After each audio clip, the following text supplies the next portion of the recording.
मनसेसोबत जाण्यास काँग्रेसचा स्पष्ट नकार. शरद पवारांबाबत आदर, मात्र निर्णय कार्यकर्त्यांचा. समविचारी पक्षांना सोबत घेऊनच निवडणूक लढणार. काँग्रेसच्या खासदार वर्षा गायकवाड यांचं मोठं विधान.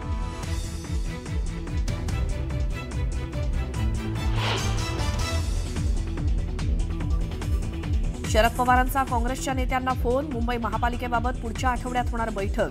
शरद पवार काँग्रेससोबत आघाडी करणार की महाविकास आघाडी कायम राहणार, याबाबत अद्याप अस्पष्टता.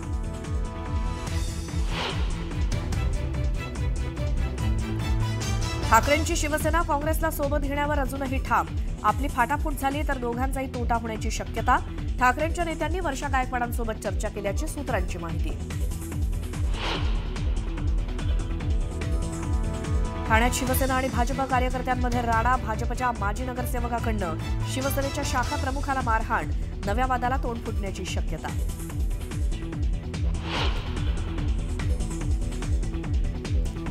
मुंबईत भाजप 100हून जास्त जागा जिंकण्याचा अंदाज. भाजपच्या अंतर्गत सर्वेक्षणात महायुतीला बहुमत मिळणार असल्याचा निष्कर्ष.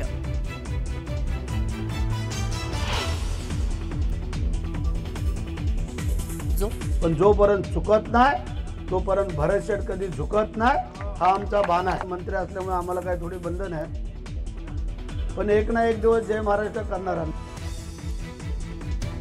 जोपर्यंत चुकत नाही तोपर्यंत भरतशेठ झुकत नाही. एक दिवस जय महाराष्ट्र करणार.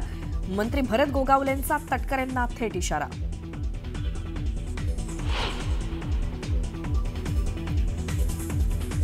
ज्याच्या आश्रयाखाली काम करायचं त्याला फसवायचं. आता गल्ली टू दिल्ली अशी त्यांची कमळाच्या दिशेनं वाटचाल सुरू. नाव न घेता महेंद्र दळवींची सुनील तटकरेंवरती सडकून टीका.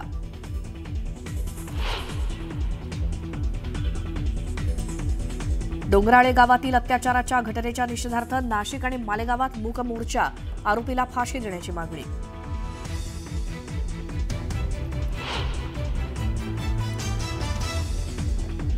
पुण्यामध्ये आंदेकर टोळीचा पोलिसांनी उतरवला बाज. आंदेकरच्या 3ही मुलांची पोलिसांनी भर रस्त्यात काढली धिंड.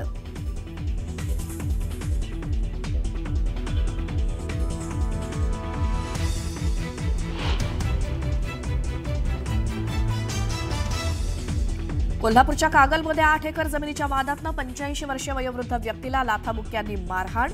मारहाणीचं सीसीटीव्ही फुटेज व्हायरल. 8 जणांवर गुन्हा दाखल.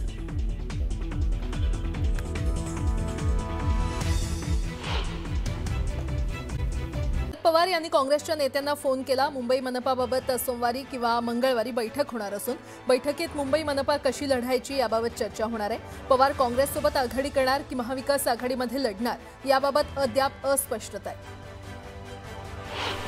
मुंबईमध्ये भाजपने अबकी बार 100 पारचा नारा दिलाय. अंतर्गत सर्वेक्षणात मुंबई महापालिकेमध्ये भाजप 100हून अधिक जागा जिंकण्याचा अंदाज आहे. भाजपनं केलेल्या सर्वेक्षणात महायुतीला बहुमत दिसत असल्याचा निष्कर्ष समोर आलाय.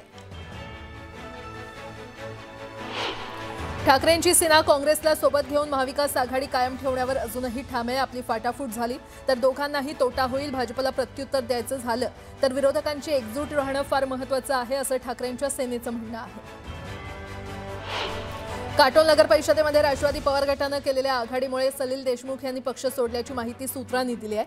सलील देशमुख अजित पवारांच्या राष्ट्रवादीमध्ये जाणार असल्याचीही राजकीय वर्तुळात चर्चा आहे. सलील देशमुखांच्या पक्षप्रवेशाच्या चर्चांवरून दत्ता भरणेंनी प्रतिक्रिया दिलेली आहे. कोणताही मोठा नेता येत असेल तर त्यांचं स्वागतच आहे, असं त्यांनी म्हटलंय.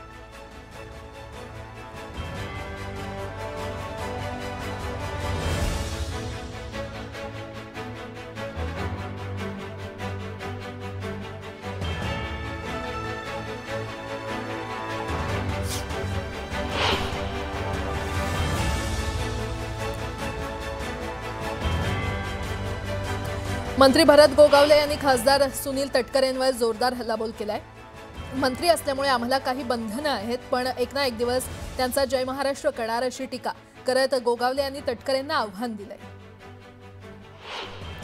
शेतकरी संघटनेचे नेते राजू शेट्टींनी उद्धव ठाकरेंवर टीका केली आहे. उद्धव ठाकरेंना उसातलं काहीच कळत नाही, त्यांना नेमकं कशातलं कळतं हा संशोधनाचा विषय आहे. या शब्दात शेट्टींनी ठाकरेंवर जोरदार निशाणा साधला.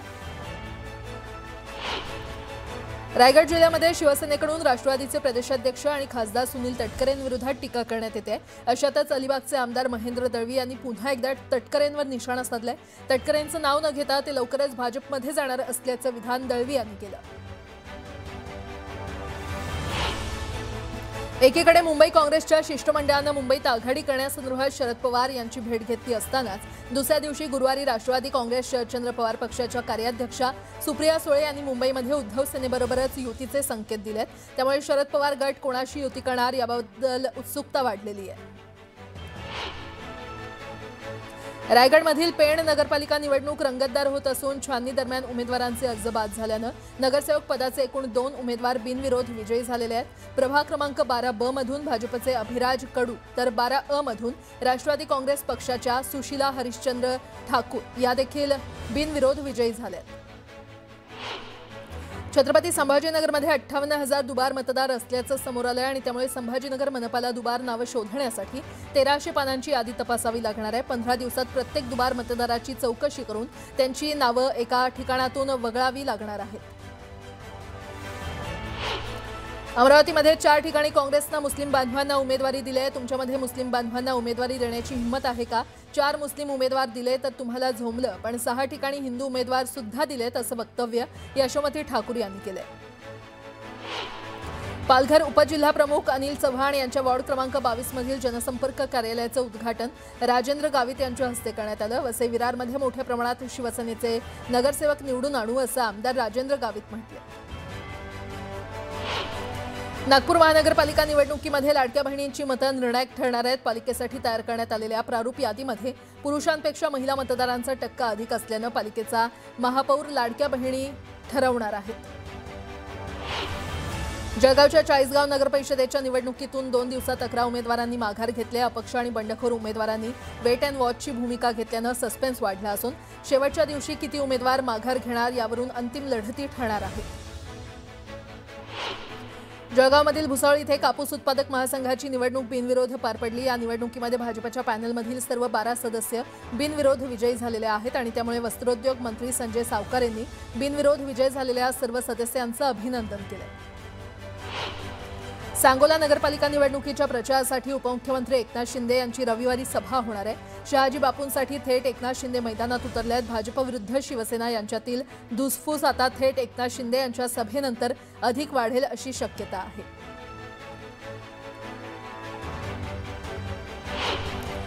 सिंधुदुर्ग नगरपालिका निवडणुकीसाठी महायुती झाली नाही याला भाजपचे प्रदेशाध्यक्ष रवींद्र चव्हाण जबाबदार आहेत असा आरोप आमदार निलेश राणेंनी केला. शिवसेना पहिल्या दिवसापासून युतीसाठी आग्रही होती असंही निलेश राणे यांनी म्हटलं.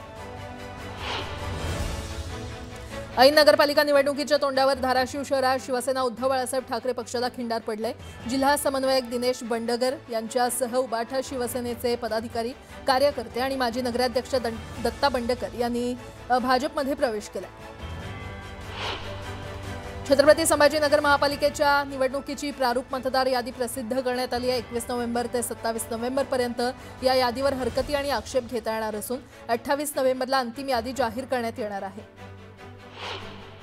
छत्रपती संभाजीनगरमध्ये अर्ज मागे घेण्याच्या दुसऱ्या दिवशी नगराध्यक्ष आणि नगरसेवक पदासाठी दाखल केलेल्या अर्जापैकी 36 जणांनी नामनिर्देशन पत्र मागे घेतले. सहाय्यक निवडणूक निर्णय अधिकारी कारभारी दिवेकरांनी ही माहिती दिली आहे. मुंबई महापालिकेच्या निवडणुकीसाठी मतदार यादी जाहीर करण्यात आली आहे. प्रारूप मतदार यादीवर 27 नोव्हेंबरपर्यंत हरकती आणि सूचना नोंदवण्यात येणार आहेत. तर 5 डिसेंबरला अंतिम मतदार यादी जाहीर होणार आहे. यावेळच्या मतदार यादीमध्ये दुबार नावं आणि वगळलेली नावं चिन्हांकित करण्यात आली आहेत. जळगावमधील जामनेर नगर परिषद निवडणुकीमध्ये मंत्री गिरीश महाजन यांनी शिवसेनेला धक्का दिलाय. शिवसेनेच्या 3 उमेदवारांनी निवडणुकीतून माघार घेत भाजपमध्ये प्रवेश केलाय. यामुळे भाजपचे उमेदवार बिनविरोध निवडून आले. लोणावळा नगर परिषद निवडणुकीआधी भाजपला मोठा धक्का बसलाय. प्रभाग क्रमांक 3 मधील भाजपच्या उमेदवार अश्विनी लाड माघार घेणार आहेत. राष्ट्रवादीच्या उमेदवार लक्ष्मी पाळेकर निवडून येण्यासाठी आमदार सुनील शेळकेंनी ही खेळी केल्याची चर्चा आहे. लोणावळ्यामध्ये अजित पवारांच्या राष्ट्रवादीला शरद पवारांच्या राष्ट्रवादीनं बिनशर्त पाठिंबा देण्याचा निर्णय घेतलाय. यामुळे लोणावळ्यातील राजकीय समीकरण बदलणार असून आमदार सुनील शेळकेंनी भाजपला कोंडीत पकडण्याचा प्रयत्न केल्याचं बोललं जातंय.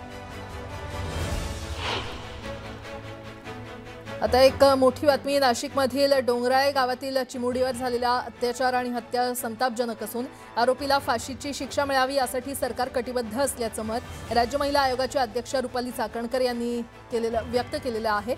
आरोपीला फाशी व्हावी म्हणून महिला आयोग प्रयत्न करणार आहे असंही चाकणकर म्हटलंय। ठाण्यामध्ये शिवसेना भाजपमधील वाद पुन्हा एकदा समोर आलाय। भाजपच्या माजी नगरसेवकांकडून शिवसेनेच्या शाखा प्रमुखाला मारहाण करण्यात आली आहे। बीएसयूपीच्या घरामध्ये नोंदणी शुल्क कमी करण्याच्या निर्णयाचा जल्लोष साजरा करणाऱ्या शाखा प्रमुखाला मारहाण करण्यात आली।